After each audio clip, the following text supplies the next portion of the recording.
বাচ্চাকে গোপন করা, ওয়াইফ গোপন করা এবং এক সময় এটা খুব বাজেভাবে রিভিল হওয়া এবং এগুলো নিয়ে মানুষ এত কথা বলার সুযোগ দিবে কেন? যখন শুনলাম যে বুবলি প্রেগনেন্ট, তো তখন আমি একবার একটা ছোটোখাটো স্ট্যাটাস দিয়েছিলাম। ওখানে আমাকে প্রচণ্ড গালাগালি করছে, কারা করছে আমি জানি না, তবে আমাকে বলছে যে এটা ভুয়া নিউজ, আমি আজেবাজে কথা ছড়াই। তো সন্তান হবে এটা তো আজেবাজে খবর না, কিন্তু শেষমেশ যখন এই গরিবের কথাই সত্যি প্রমাণিত হলো, তখন আমি একটু লেখালেখি করলাম, যেহেতু আমি এক সময় গালি খেয়েছি এগুলোর জন্য।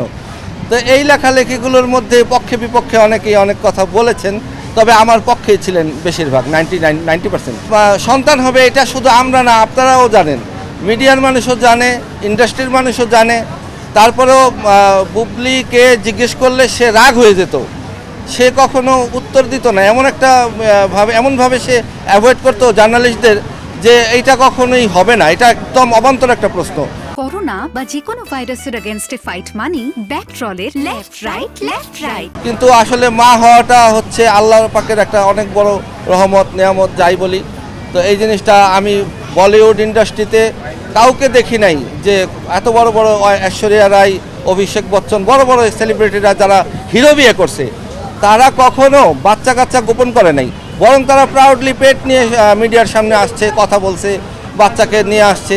তো এই বাংলাদেশের কোন কালচার ফলো করে যেখানে এই বাচ্চাকে গোপন করা, ওয়াইফ গোপন করা এবং এক সময় এটা খুব বাজেভাবে রিভিল হওয়া এবং এগুলো নিয়ে মানুষ এত কথা বলার সুযোগ দিবে কেন?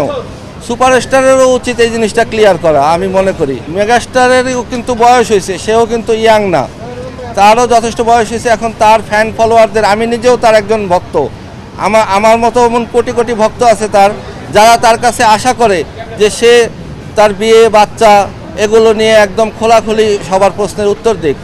তারাও এটা মনে মনে চায়, আমি যেটা লিখছি এটা তারাও চায়। কিন্তু হয় কি, কিছু অন্ধভক্ত থাকে যারা সুপারস্টার যা করে তাই ঠিক, এটা বলে, এটা ঠিক না। একটু সমালোচনা করলে সুপারস্টারও সিধা হয়ে যেত, যে না, আমার ভক্তরা তো আসলেই চায় যে আমি ক্লিয়ার থাকি এসব বিষয়ে। এটাই আর কি, আমরাও চাই যে সে ক্লিয়ার থাকুক।